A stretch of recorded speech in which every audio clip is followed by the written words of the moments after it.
May hapon. Maayong hapon. May hapon. God bless. God bless. God bless.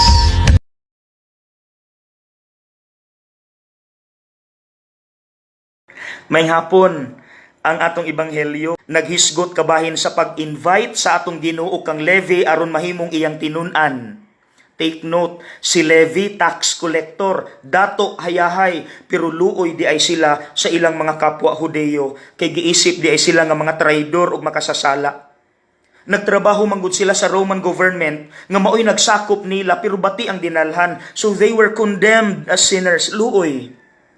Mga igsuon nga no tuod, nga ang atong Ginoo mipili man og mga pobre, simple, mga makasasala aron mahimong apostoles. Nganong dili man mga rich, powerful, and influential people. Mga igsuon, the wisdom of God dili nato matugkad.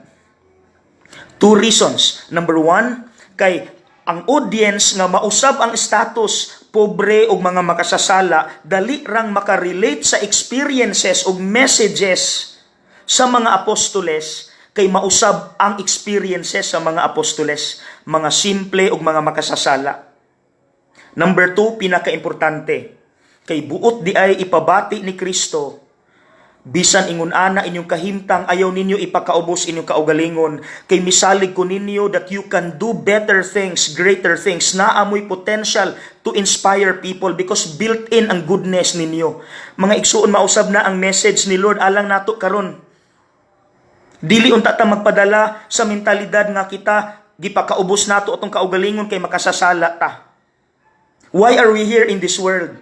Because God trusts us that we also have the capacity and the potential to inspire people to do good, not just good, better and greater things for heaven. Mga igsuon, hinaot, ma-encourage hinuon ta nga maghimog maayo tungod kay gitagaan ta og bili sa atong Ginoo.